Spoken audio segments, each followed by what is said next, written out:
지극히 높은 주님의 낮이 성소로 들어갑니다. 요한복음 20장 19절부터 23절까지 말씀입니다. 이날 곧 안식 후 첫날 저녁 때에 제자들이 유대인들을 두려워하여 모인 곳의 문들을 닫았더니 예수께서 오사 가운데 서서 이르시되 너희에게 평강이 있을지어다. 이 말씀을 하시고 손과 옆구리를 보이시니 제자들이 주를 보고 기뻐하더라. 예수께서 또 이르시되 너희에게 평강이 있을지어다. 아버지께서 나를 보내신 것 같이 나도 너희를 보내노라. 이 말씀을 하시고 그들을 향하사 숨을 내쉬며 이르시되 성령을 받으라. 너희가 누구의 죄든지 사하면 사하여 줄 것이요 누구의 죄든지 그대로 두면 그대로 있으리라 하시니라. 아멘. 하나님의 말씀입니다. 영어 속담 중에 Don't count your chickens before they hatch 이런 말이 있습니다. Don't count your chickens before they hatch. 이거를 한국말로 번역하면 아주 정확한 번역은 이런 뜻입니다. 떡 줄 사람은 생각도 않는데 김칫국부터 마신다. 네. 아직 알은 깨지도 않았는데 생겨날 닭을 세는 것, 그것은 김칫국, 줄 사람은 생각도 안 하는데 김칫국부터 마신다는 말이겠죠. 이건 정말 촌철살인의 의미 깊고 의미심장한 말이 아닐 수가 없습니다. 여러분, 우리가 인생을 살아가면서 대부분의 인간들의 절망이나 실망의 원인은 이 기대감 때문에 그렇습니다. 기대감의 상실, 기대감의 붕괴, 기대감이 이루어지지 않는 것들. 인간들은 그렇기에 자기가 기대한 것들이 이루어지지 않으면 실망하고 우울해하고 절망하게 한다는 것이죠. 이 불안이라는 책 제목에도 오늘 아침에 설교를 듣다 보니까 이찬수 목사님께서 그 책을 소개하시더라고요. 알랭드 보통이라는 사람이 쓴 불안이라는 책인데요. 인간에게 불안을 일으키는 5가지 요소에 그중에 3번째가 기대감이에요. 기대감. 우리가 갖고 있는 기대감이 우리를 불안하게 한다는 사실입니다. 여러분, 대부분의 우리의 마음의 절망감을 한번 잘 분석해 보십시오. 그 사람이 그럴 줄 몰랐어. 그렇지 않습니까? 우리 자식이, 우리 배우자가, 우리 교회가 그럴 줄 몰랐어. 아니, 믿는 그 사람이 정말 이럴 줄이야. 우리가 다 무언가 내가 그 사람으로, 상황으로, 교회로 무언가 기대했는데 그 기대한 게 이루어지지 않기 때문에 우리는 불안해하기도 하고 절망하기도 하고 우울해하기도 하는 그런 일들을 우리가 경험하게 되는 것을 보게 됩니다. 그러면서 우리는 이런 불안이나 이런 기대감의 상실은 대부분의 우리의 마음을 씁쓸하게 하죠. 아니, 하나님이 어떻게 나에게, why me? 왜 나에게 이런 일이 일어났을까? 아니, 어떻게 교회가, 어떻게 성도가 이럴 수가 있는가? 여러분, 우리가 욥을 통해서 묵상한 것처럼 하나님은 욥을 통해서 무엇을 확정해 주셨나요? 그것은 욥의 기대감. 욥, 너는 네 기대감이 잘못된 거예요. 욥은 어떻게 생각했는가 하면 내가 제사 잘 드리고 의로운 생활을 내가 감당하면 내 삶에는 아무런 힘든 일들이 일어나면 안 된다라는 그런 기대감이 있었어요. 그래서 그는 열심히 신앙생활했고 죄 짓지도 않은 죄에 대한 이 제사를 하나님께 드리며 자기의 모든 삶을 이렇게만 하면 모든 것. 그런데 하나님은 고통 중에서 사단과 대적하며 이겨내는 성도의 모습도 하나님은 의도하고 계셨답니다. 여러분, 욥의 가장 잘못된 것이 무엇입니까? 그의 신앙의 기대감이었죠. 하나님께 대한 기대감. 하나님이 나를 통하여 영적인 전쟁을 하실 수 있고 나는 영적인 전쟁의 최전방에 나가설 수 있다는 그 사실을 그는 기대하지 못했던 것입니다. 여러분, 우리 가운데 많은 사람들이 외칩니다. 믿습니다. 열심히 있는 사람들은 아주 강조합니다. 믿습니다. 그런데 저는 정말 묻고 싶습니다. 도대체 뭘 믿고 있는 것인지. What do we really believe? What do you really believe? 우리는 정말 무엇을 믿는다고 말하며 주님 앞에 믿습니다 하고 나가는 것, 그러고 있는 것일까요? 혹이라도 우리는 믿습니다. 내가 원하는 것을 주실 것을. 믿습니다. 내가 기대한 대로 모든 일이 이루어질 것을. 마치 떡 주실 하나님은 생각도 하지 않는데 이 믿는다는 단어를 사용하여 김칫국부터 마시고 있는 우리는 아닌지. 돈 주실 것으로 믿습니다. 자식 좋은 대학 갈 것으로 믿습니다. 이 세상에서 좋은 거 누리고 살 것으로 믿습니다. 그러나 우리는 하나님은 나에게 뭘 원하시는가를 생각도 해보지 못하고 우리의 기대감만을 외치고 신앙생활을 감당하고 있는 것은 아닌지. 오늘 본문은 주님께서 부활하신 후에 그냥 훌쩍 천국으로 올라가시는 것이 아니라 제자들을 일일이 만나주시고 권면하시는 부활하신 이후의 주님의 사역을 우리가 만나게 됩니다. 그리고 주님께서 이미 약속하셨던 바 성령께서 일하실 공간을 예수님께서는 충분히 만들어주고 계신 것을 우리가 보게 됩니다. 오늘 본문은 이렇게 시작하고 있습니다. 이날 곧 안식 후 첫날 저녁 때에 제자들이 유대인들을 두려워하여 모인 곳에 문들을 닫았더니 예수께서 오사 서서 이르시되 너에게 평강이 있을지어다. 저는 이 본문을 묵상하면서 주님이 부활하신 후에 제자들에게 거듭 말씀하시면서 주시기 원하시는 것이 평강이라는 사실이 매우 놀라웠습니다. 평강. 부활하신 예수 그리스도께서 제자들에게 주시고 제자들이 누리게 하기를 원하셨던 것은 평강이라는 사실. 그래서 오늘 저는 여러분과 이 본문을 깊이 묵상하면서 우리의 신앙의 기대감, 부활하신 예수 그리스도는 우리에게 무엇을 주시길 원하시는가? 무엇을 우리에게 누리게 하시기를 원하시는가? 오늘 부활하신 주님의 행적을 우리가 깊이 묵상하면서 오늘 우리는 세 가지 문제를 해결하려고 합니다. Why peace? 도대체 왜 평강인가? 왜 평강을 주신다고 하는가? 다른 모든 것도 있을 것 같은데 두 번째는 How peace? 그럼 이 평강을 어떻게 누릴 것이냐?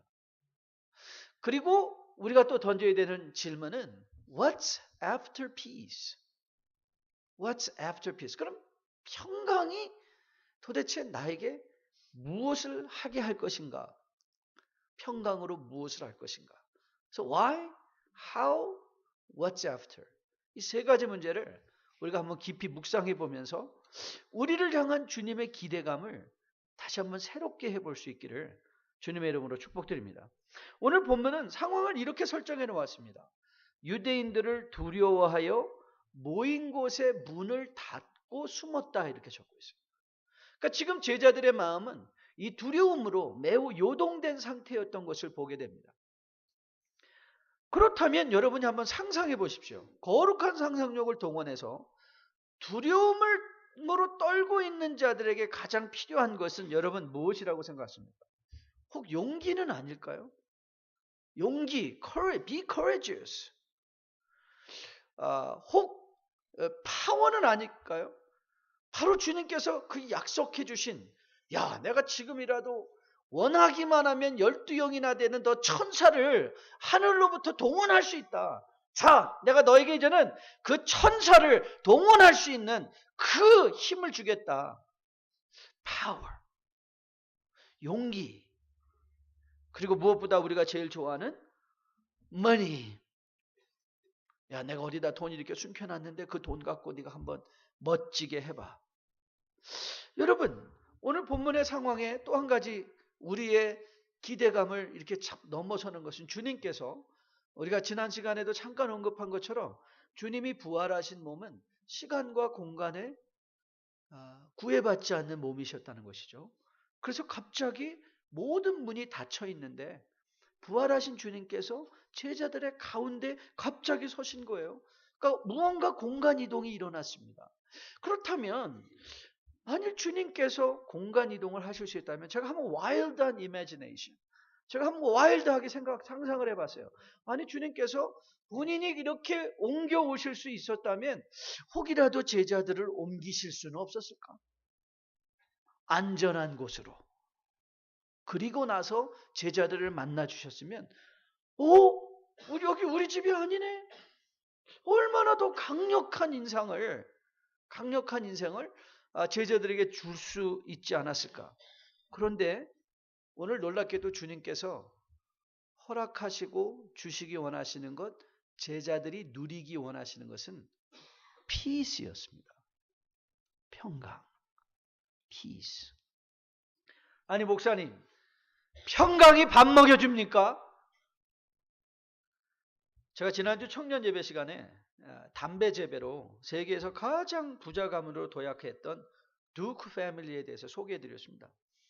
이 두크 패밀리는 1990년대 후반 2000년대 되기 바로 전 문턱에 가문이 다 끊어져 버린 가문이 되었는데요. 마지막 상속자의 이름은 도리스 두크라는 여인이었습니다. 뉴욕타임스는 이 여인의 마지막을 이렇게 기록하고 있었습니다. The woman once called the richest girl in the world lay feverish, emaciated in a luxury hospital suite in Beverly Hills, suffering of all things from starvation. 놀랍지 않습니까? 세계에서 가장 부자 여자로 알려진 여인이 베벌리 힐스의 호화로운 병원에서 다른 어떤 것보다 기아, 아사 상태로 인한 고열과 체중 미달로 누워있다 그랬어요. 여러분 그 당시의 여인의 총 자산이 얼마인 줄 아십니까? 1.3 billion. 1.3 billion dollars. 그런데 그녀가 가는 마지막 길에는요, 자식도 없었고요, 가족도 없었고요, 아무도 그 여인을 위하여 울어줄 사람은 아무도 없었습니다. 뉴욕타임스는 적기를 당시에 그 여인이 잘 알지도 못했던 lawyers 그리고 의사들, 그 주변에서 호시탐탐 그 여인의 돈을 노리고자 모여있던 사람들만을 적고 있었습니다. 그녀의 아버지가 마지막으로 그 여인에게 남겼던 유언은 이런 말이었다고 합니다. Don't trust anyone. Don't trust anyone. 여러분 이 여인에게 정말 절실하게 필요했던 것은 무엇이라고 여러분 생각하십니까? 돈만 있으면 무언가를 다 할 수 있다고 생각했는데 정작 실제적으로 이 여인에게 정말 필요했던 것은 peace, 평강이었습니다. 평강이었습니다. 여러분 세상은 끊임없이 변하고 있죠. 여러분이 무언가를 가졌다 할지라도 그 가진 것 자체가 영원하지 않은 것을 우리는 잘 알고 있죠. 모든 것이 불확실하게 변하고 있죠. 우리의 마음을 도대체 어디에 두어야 될지 여러분이 믿고 의지하던 사람들도 휙휙 변화버리고 있죠. 여러분이 믿고 의지하던 건강도 눈 뜨면 없어지는 것 같은 느낌이 들죠. 물질도 실력도 사람도 다 없어져 버립니다. 내가 가졌다고 생각하는 그 순간에 이미 우리는 불안해집니다. 가졌기 때문에 평안해지는 것이 아니라 가졌기 때문에 오히려 더 불안해집니다. 그래서 마음이 요동합니다. 여러분 잠언 기자는 이렇게 말합니다. 잠언 4장 말씀 기억하시죠? 모든 지킬 만한 것 중에 더욱 내 마음을 지키라. 생명의 근원이 이에서 남이니라. 여러분 우리의 마음을 우리의 마음이 지켜질 때야 비로소 우리는 생명의 풍성함을 누릴 수 있다고 성경은 말하고 있습니다. 그런데 우리의 마음을 도대체 어떻게 지킬 것인가? 여러분 바울은 놀랍게도 이 비밀을 이렇게 우리에게 교훈하고 있습니다. 빌립보서 4장 6절 7절의 말씀인데요. 아무것도 염려하지 말고 다만 모든 일에 기도와 간구로 너희 구할 것을 감사함으로 하나님께 아뢰라. 그리하면 모든 지각에 뛰어난 하나님의 평강이 그리스도 예수 안에서 너의 마음과 생각을 지킬 것이다. 그랬어요. 어떻게 우리의 마음을 지키냐고요? 요동하고 변해가는 이 사람들 속에서 불안해지고 우울하고 절망하고 분노하고 미워하는 이 마음을 어떻게 지킬 수 있냐고요? 하나님의 평강이 너의 마음을 생각을 지켜주실 것이다. 우리가 지키는 게 아니라 하나님의 평강이 지켜준다고 말씀하고 있어요. 그렇기에 여러분이 세상에 모든 것을 얻고도 이 평강이 여러분의 마음을 지켜주지 못하면 모든 것을 가졌기 때문에 더 불안해집니다. 여러분 잃어버린 사람만 불안하는 건 아닙니다. 여러분 돈 버는 사람도 더 불안해합니다. 돈이 벌리기 때문에 불안해요. 평강이 우리의 마음을 주장하지 못하면. 그렇게 사실 돌이켜보면 우리의 가운데 오늘 유대인들을 두려워하기에 숨어있던 제자들에게 절실하게 필요했던 것은 힘이 아니었습니다. 사실 돈이 아니었습니다. 그들에게 정말 필요했던 것은 그들의 마음이 지켜질 수 있는 평강이었던 것이죠. 주님은 가장 핵심적인 필요를 보시고 오늘 부활하신 후에 제자들의 마음속에, 아니 오늘도 이 불확실한 시대 속에서, 오늘도 여러분도 알게 모르게 마음의 절망과 미움과 이 사람의 요동하는 변화 속에서, 관계의 변화 속에서, 삶의 환경의 변화 속에서 두려워하며 무언가 마음의 우울함과 미움과 분노로 채워진 그 마음을 하나님은 오늘도 여러분에게 평강으로 채워질 수 있게 하기를 기대하고 계신다는 것입니다. 저는 여러분들이 바로 이 평강을 마음에 소유할 수 있기를 주님의 이름으로 축복드립니다. 여러분, 유대인의 속담에 자식에게 물고기만 주지 말고 물고기 잡는 법을 가르쳐주라, 그렇게 말씀하셨어요. 여러분, 주님께서 부활하신 후에 주님은 이 상황을 변화시켜주지 않습니다. 상황을 아무리 변화시켜준다 할지라도 그 상황 자체는 유동적인 것이기에 사랑은 또 상황은 변하고 말 거예요. 아무리 우리가, 하나님은 사람들을 우리에게 붙여주지 않습니다. 여러분, 우리들로 하여금 사람을 보러 않습니다. 왠 줄 아십니까? 사람은 또 변할 거니까. 그래서 주님은 우리에게 뭘 주시기 원하시는가? 그렇습니다. 아주 근본적인 것. 내 마음이 지켜지면, 내 마음을 지킬 수 있는 하나님의 은혜, 하나님의 평강을 우리에게 허락해 주시고 그것이 우리의 삶을 주장케 하시기를 원하십니다. 그러면 이제 우리가 던져야 되는 질문은 도대체 이 평강은 무엇이냐? What is this peace? What is this peace? 현대인의 원더 드럭 중에 하나가 이 프로젝이라고 합니다. 프로젝이라는 거 혹시 들어보셨습니까? 우울한 사람들이, 기분 나쁜, 오늘도 아침에 기분 나빠서 우울증에 빠진 사람들에게 주는 약인데요. 이 프로젝을 먹는 사람이 저한테 와서 한번 상담한 적이 있어요. 목사님, 이 프로젝을 먹으면 정말 마음이, 기분이 좋아진대요. 그런데 그 기분 좋은 게 너무 기분이 나쁘대요. 기분이 좋은데 기분이 나쁘대요. 아니 이게 무슨 말이냐고.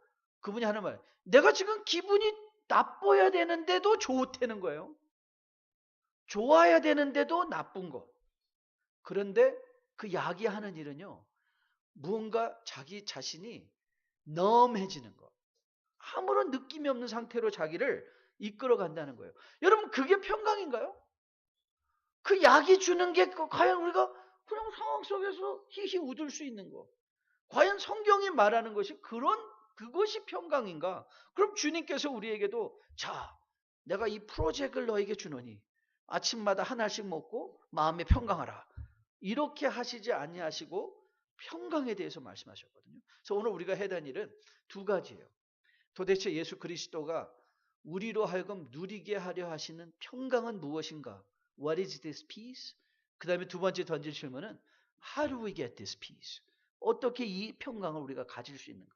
자, 오늘 21절부터 23절을 다시 한번 눈여겨보십시오.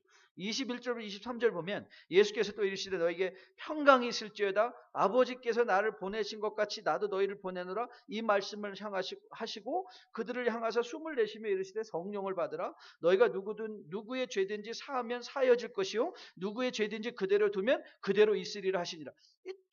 여러분, 이게 이해가 되세요? 저는 처음에 이게 도대체 무슨 말씀인가? 21절, 22절, 23절은요 전혀 연결고리가 없는 것 같아요. 갑자기 평강을 받으라 그러더니 또 성령을 받으라 하시고, 그리고 또 갑자기 성령을 받으라 하시더니 갑자기 누구의 죄든지 사하면 사해질 것이요 그대로 오면 그대로 둘 것이다. 그러니까 뭐 하라는 거예요? 사하라, 용서하라. 아니 도대체 이 말씀의 의미가 무엇일까? 그런데 여러분, 이 연결고리를 발견하면요 평강이 무엇인가를 우리가 확인받게 됩니다.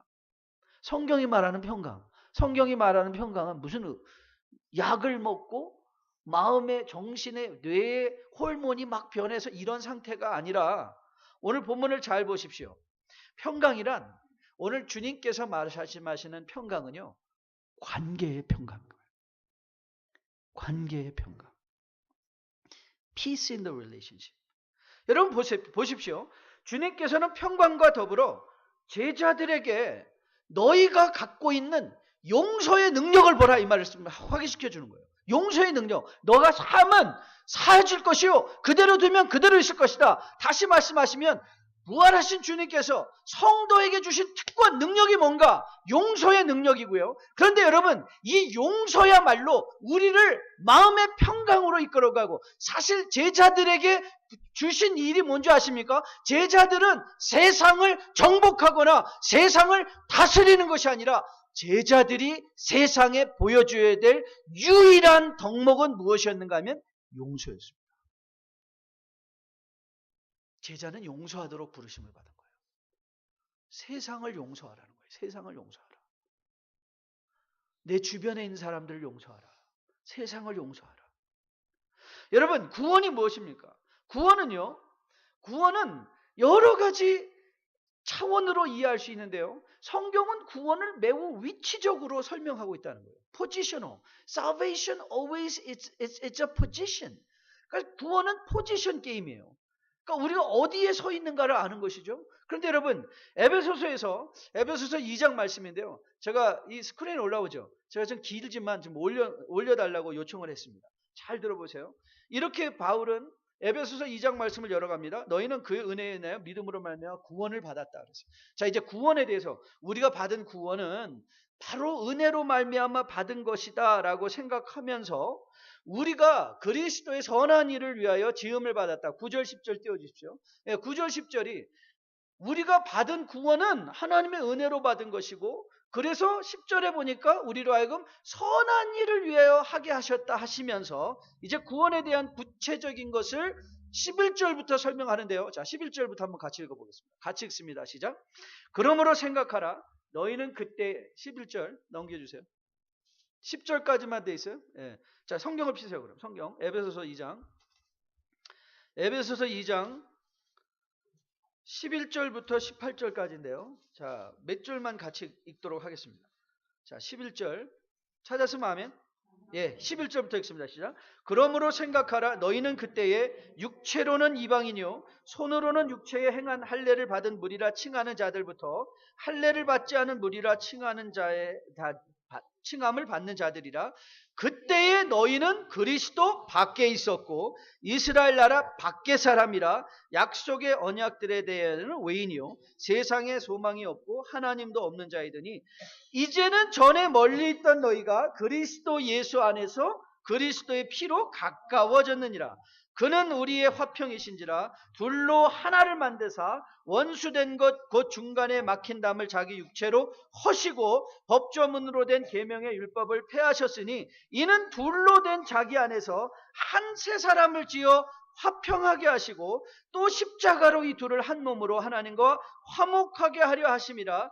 원수된 것을 십자가로 소멸하시고 또 오셔서 먼 데 있는 너희에게 평안을 전하시고 가까운 데 있는 자들에게 평안을 전하셨으니 이는 그로 말미암아 우리 둘이 한 성령 안에서 아버지께 나아감을 얻게 하려 함이시.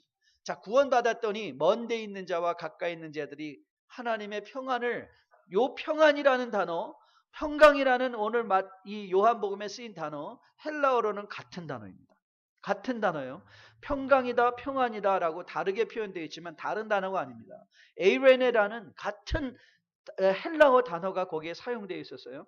그러면 여러분 보십시오. 구원이 우리에게 하는 일이 무엇이냐? 구원이 우리에게 하는 일은요, 가까웠게 하는 것입니다.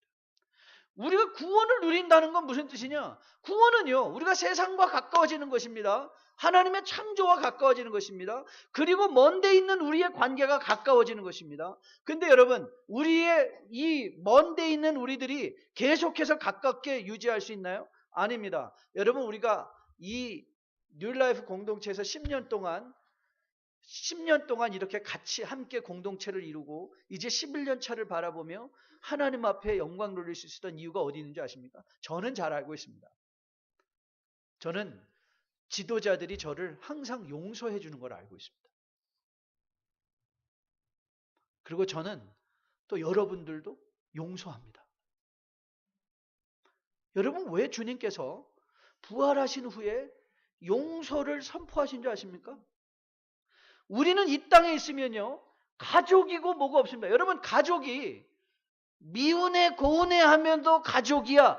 여러분, 왜 가족이 이 험한 세상에서 그래도 가족만큼은 유일하게 무너지지 않고 그렇게 오랫동안 세월의 풍상을 겪으면서도 왜 가족들이 가족들로 남아있는 줄 아십니까?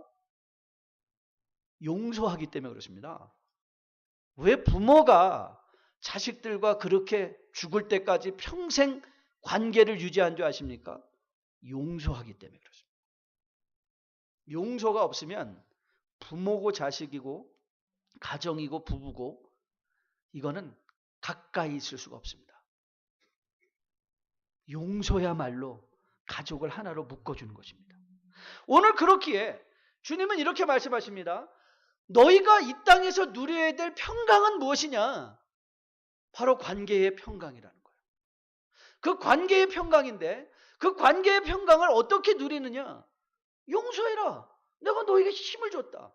십자가에서 하나님이 우리에게 주신 능력은 다른 능력 아닙니다. 무슨 나가서 세상을 바꾸고 돈을 많이 벌고 뭐 사람을 이끌어가는 것이 아닙니다. 성도가 기본적으로 하나님께서 십자가 위에서 모두에게 동일하게 허락하신 하나님의 능력은 누구든지 너희가 죄를 사하면 사해질 것이요 그대로 두면 그대로 있을 것이라고 말씀하신 바로 이 용서 사죄의 놀라운 은혜인 것입니다.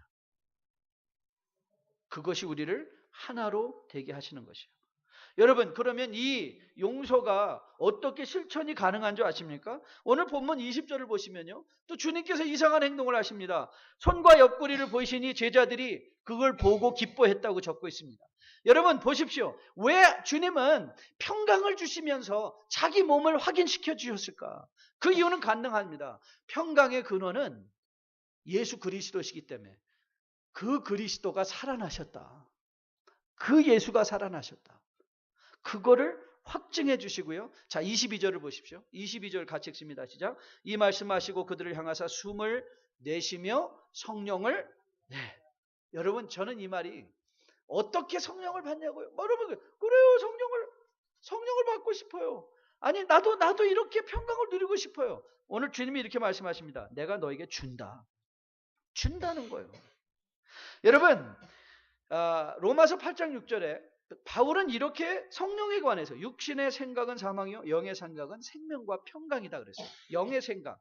왜 주님께서 갑자기 평강을 얘기하시고 성령을 받으라고 하시는 이유가 이제 여기서 나오죠. 왜 성령을 받으라고 하시는 거예요? 성령을 받아야 성령의 생각은 우리의 마음에 뭐라고요? 생명과 평안이에요. 그러니까 성령이 우리 가운데 역사하신다는 것의 가장 강력한 증거는 뭐냐면 우리가 성령은 구원, 아버지께서 작정하시고 아들께서 십자가에 이루신 구원을 우리에게 적용시켜 주시는 분이 바로 이 성령 하나님이시거든요. 이게 구원의 삼위일체적인 이에요. 아버지는 구원을 작정하시고 창세전부터 여러분이 복중에 태어나기 전부터 여러분을 향한 하나님의 구원을 작정하신 그 작정하신 구원을 아들은 십자가에서 직접 달려 죽으심으로 그 보혈의 공로로 여러분에게 구원을 이루시고 그 이루신 하나님의 아버지의 아들의 놀라운 구원의 은총을 우리의 삶 속에 적용시켜 생명의 길에 이르게 하시는 이 성령은 우리를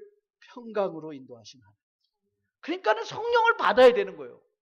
성령을 받아야 되는 거예요. 그런데 여러분, 성령은요, 오늘 이 본문에서 보면 성령을 받으라. 그러니까 성령은 여러분이 만들어내는 게 아니에요. 주는 거예요. 그러니까 다시 말하면 성령은 무슨 믿음 있는 자의 열심이 아니에요. 우리가 구원을 받았다 하는 것은 무슨 뜻인가? 우리가 바울이 고린도전서 12장을 통해서 말씀하신 것처럼 그러므로 내가 너에게 알리노니 하나님의 영으로 말하는 자는 누구든지 예수를 저주라 할 자라 하지 아니하고 또 성령으로 아니하고는 누구든지 예수를 주시라 할 수가 없다 그랬어요. 그러니까 즉 우리는 구원과 더불어 우리 안에 뭐가 이미 와 계신 거예요? 성령께서 와 계신 거예요. 성령이 오지 아니하시고는 우리를 생명에 이르게 할 수도 없고 그리스도를 주로 하실 수도 없어요. 그러니까 여러분 성령은 무슨 후천적으로 산기도 갔더니 성령 받았다. 여러분 그거는 정말 너무나 큰 말씀의 오해인 거예요. 성령은 바로 그리스도께서 십자가에서 아버지가 작정하신 그 자녀들에게 이미 오셔서 우리 가운데 생각과 우리의 마음을 주장하사 평강으로 인도해 가시는 하나님이세요. 그래서 하나님은 주님은 오늘 그걸 확인해 시켜준 거예요.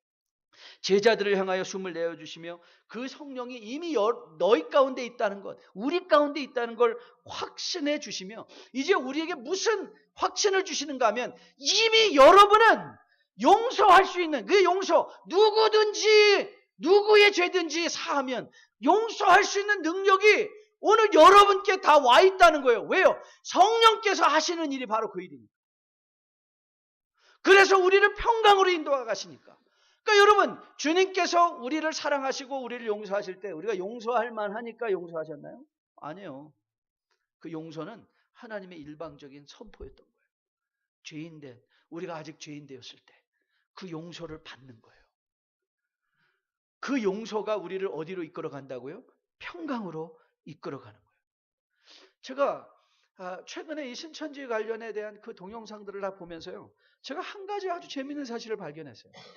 여러분, 이단에 빠진 사람들은요, 거의 대부분요, 너무 좋아요. 막 진리를 찾았다고 너무 좋아하고 너무 행복해요. 그런데 다 보면 가족은 안 행복해요. 그러니까 지 혼자 행복해요. 지 혼자 평안해요. 그런데 주변에 있는 사람들은 다 불편해요. 그거는 참된 평안이 아니죠. 참된 평안이 아니죠. 여러분 오늘 좀 본문을 보세요. 평안을 선포하신 후에 주님께서 뭐라고 말씀하시죠? 또 예수께서 이르시되 너희에게 평강이 있을지어다. 아버지께서 나를 보내신 것처럼 나도 너를 보낸다. 이렇게요. 뭐하러 보내실까요? 아버지께서 아들을 보내신 것 무엇 때문에 보내셨나요? 우리 안에 평강으로 용서를 통한 하나님의 놀라운 은총을 관계 속에서 누리며 살게 하시려고. 그랬더니 제자들을 어떻게 하셨어요? 보내는 거예요. 어디로? 세상 속으로. What's after peace? Realize that you are sent one. 보내심을 받은 걸 기억하는 거예요. 보내심을 받은 거예요. 제가 지난 주간 친구 목사님의 설교를 한 편 들으면서요, 허위 구원에 대한 새로운 이해를 다시 한번 마음에 확증받았어요. 우리가 늘 구원에 대해 설명할 때 이 베드로전서 2장 9절 말씀인데요. 2장 9절 잘 들어보세요. 너희는 택하신 족속이요 왕같은 제사장들이요 거룩한 나라로 그의 소유가 된 백성이니. 자, 일단 베드로는 우리가 구원받은 백성의 신분에 관해서 얘기를 하고 있어요. 신분. 구원받은 백성의 신분이 뭐냐? 택하신 족속, 왕같은 족속, 거룩한 나라. 그런데 구원을 받은 자가 신분의 변화뿐만 아니라 그 상태도 설명해 주세요. 상태. 구원받은 자의 상태는 뭐냐? 이는 너희를 어두운 데서 불러내어 그의 기이한 빛에 들어가신 이의 이름 아름다운 덕을 선포하게 하려 함이시라. 오늘 여기서 여러분이 주의해야 될 본문은 이거예요. 어두운 데서 부르심을 받아 기이한 빛에 들어간 그 상태가 구원이에요. 그러니까 구원을 받았다 하는 것은요, 이전에는 구원받기 전에는 어두운 상태예요. 그 구원받은 상태는 어떤 상태예요? 기이한 빛 가운데 들어간 상태예요. 자, 보세요. 이 우리가 변하지 않았어요. 우리가 구원받고 변한 건 뭐냐면요, 구원받고 변하는 것은 우리의 포지션이 변했어요. 그 전에는 어두운 데 있어요. 이게 무슨 뜻이냐? 그 전에는요, 아무것도 보이지가 않아요. 어두우면 안 보이잖아요. 그런데 빛 가운데 들어가 있더니 어떤 일이 일어나요? 보이기 시작해요. 그게 빛의 특징 아닙니까? 여러분, 전에는요, 이런 생각이 있었어요. 많은 분들이 그래요. 목사님, 제가 예수 믿기 전에는요, 뭐 같이 벌어서 정승같이 쓰라고 저는 돈 버는 일이 최고였습니다. 그런데 이분들이요, 예수 믿고 나서요, 늘 그래요. 그런데 이제는 옛날에는 정말 어떻게든지 돈 모으는 게 최고였었는데 이제는 그렇게 하면 마음이 불편하다는 거예요. 마음이 불편하대요. 그래서 혹이라도 그 가운데 막 이런 생각, 내가 혹시라도 이웃의 마음을 불편하게 하진 않았을까? 믿는 자들로 이렇게 살아도 되나? 당연히 요구할 권리를 사용하면서도 그런 마음에 든다는 거예요. 내가 이래도 되나? 그래서 또 이웃들이 잘못할 때 그 이웃들을 미워하는데요. 나에게 잘못한 이웃이 미운 게 아니라 대부분은 또 이렇게 얘기를 해요. 그 잘못하는 이웃을 용서하지 못하는 자기가 너무 싫어요. 그래. 여러분 이게 무슨 뜻이죠? 우리가 구원을 제대로 이해해야 되는데요. 구원은요. 어두운 데서 아무런 느낌이 없던 상태, 보는 것이 없는 상태에서 이제 구원을 받았더니 내 안에 있는 게 너무 잘 보이는 거예요. 그래서 바울이 로마서 7장에서 뭐라고 말하죠? 오라 나는 곤고한 자다. 이 사망의 음침한 골짜기, 사망의 음침한 몸에서 누가 나를 구원해 주랴. 여러분 바울이 이렇게 하기에 바울이 죄를 많이 지었기 때문에 그러나요? 아니에요. 예수 그리스도를 알아가면 알아갈수록요. 구원에 더 깊어질수록 뭐가 보이냐면요. 내가 사망의 몸에 있는 내가 너무 마치 이 믿음은 확대경과 같아서 확대경으로 남을 들여다보는 것이 아니라 확대경이 완전히 자기를 보게 되는 거예요. 그래서 그 가운데서 자기 자신에 대해 끊임없는 성찰과 끊임없는 회개가 주님 앞에 늘 이루어져요. 그래서 예수 믿는 사람들은요. 아니 저 사람들은 도대체 뭘 저렇게 잘못해서 맨날 나와서 자기 가슴 치며 회개하는가? 왠 줄 아세요? 우리 안에 있는 사소한 것들이 너무 크게 보이기 시작하니까. 빛 가운데 들어왔더니 그 빛이 강렬해지면 강렬해질수록 내 안에 있는 옛날에는 여기가 완전히 시커멓는데 그것이 껌껌하니까 보이지도 않았는데 이제 여기 묻은 조그만 티끌 하나까지도 너무나 그게 크게 확대되어서 나의 죄를 선명하게 보게 되는 거죠. 자 그렇다면 베드로가 이는 너희를 어두운 데서 불러내어 기이한 빛에 들어가신 이의 아름다운 덕을 선포하게 하라 하실 때 여러분 제자들이 보냄을 받아 선포해야 되는 게 뭘까요? 예수의 이름인 거예요. 봐라 나 이렇게 완벽하다가 아니라 사실 간증이요. 저는 간증 듣고 예수님 믿는 게 참 위험하다고 생각해요. 왜냐하면 간증 그게 참 믿을 바가 못 되거든요. 그 인간이 언제 변할지 모르거든요. 근데 사실 간증의 핵심은 내가 변해서가 아니라 나를 변하게 해주신 예수 그리스도가 여러분의 인생의 주인이 될 수 있다는 거 아닙니까? 그렇죠? 그러니까 그리스도가 전파되는 게 간증이죠. 그게 온전한 간증이겠죠. 나의 삶에 예수 버렸더니 이렇게 잘 벌었습니다가 아니라 지금 예수 믿고 지금 한국을 지금 온통 뒤틀고 있는 그 모 기업 자살하신 그분도 장로님이시더라고요. 교회. 여러분 사람을 의지하는 건 의지할 필요 없어요. 그래서 그 사람이 장로기 때문에 내가 어이구 저렇게 내 믿음이 흔들리나요? 아니요. 흔들릴 필요 없어요. 저러니까 내가 더 예수를 더 잘 믿어야 되겠구나. 직분이 내 믿음을 보장하는 게 아니구나. 하나님 앞에서 늘 경건하게 서야 되겠구나. 그 다짐을 하게 되는 거죠. 그리고 내 자신을 돌아보게 되는 것이죠. 무슨 뜻입니까? 하나님이 우리를 보내실 때 오늘 평강을 받고 보내실 때 우리가 완벽하기 때문에 보내심을 받는 게 아니라는 거예요. 우리는 빛 가운데 들어가 우리의 죄를 늘 보는 사람들이에요. 그럼에도 불구하고 그 아름다운 빛을 주신 그 하나님의 기이한 덕을 선포하러 나가는 것이지 하나님을 선포하러 나가는 것이죠. 그렇죠? 보십시오. 나의 죄를 이렇게 크게 보게 하시는 이 하나님이 당신의 하나님입니다. 그래서 궁극적으로 자기 죄를 보는 사람은요. 무슨 일이 일어난가? 관계가 평안해져요. 관계가 평안해져요. 만남이 주저되지가 않아요. 그런데 이게 안 되면 자기의 만남이 주저가 되는 거예요. 평강. 여러분 고린도후서 12장 1절부터 10절이죠. 오늘 바울이요 여기서 자기 간증을 조금 하고 있어요. 간증. 그러면서 오늘 이 말씀이 저는 여러분과 저가 나는 믿음도 없는데 내가 어떻게 나가서 이 평강을 선포할 수 있을까? 오늘 저는 여러분이 바울의 간증을 들으면서 오늘 여러분이 이전을 나서서 만일 여러분이 실제적으로 그 평강을 마음에 이미 구원과 함께 깨닫고 누리고 있는 것, 그것이 여러분의 특권이고 능력인 것을 알았다면 저는 여러분이 이 평강을 가지고 나가 전할 수 있는 여러분 되시기를 주님의 이름으로 축복드립니다. 자, 1절부터 같이 읽어볼까요? 무익하나마 내가 부득불 자랑하노니 주의 환상과 계시를 말하리라. 내가 그리스도 안에 있는 한 사람을 아노니 그는 14년 전에 셋째 하늘을 이끌려간 자다. 그가 몸 안에 있었는지 몸 밖에 있었는지 나는 모르거니와 하나님은 아시느니라. 내가 이런 사람을 아노니 그가 몸 안에 있었는지 몸 밖에 있었는지 나는 모르거니와 하나님은 아시느니라. 그가 낙원으로 이끌려 가서 말로 표현할 수 없는 말을 들었으니 사람이 가히 이르지 못할 말이로다. 내가 이런 사람을 위하여 자랑하겠으나 나를 위하여는 약한 것들 외에 자랑하지 아니하리라. 내가 만일 자랑하고자 하여도 어리석은 자가 되지 아니할 것은 내가 참말을 함이라. 그러나 누가 나를 보는 바와 같이 내게 듣는 바에 지나치게 생각할까 두려워하여 그만두노라.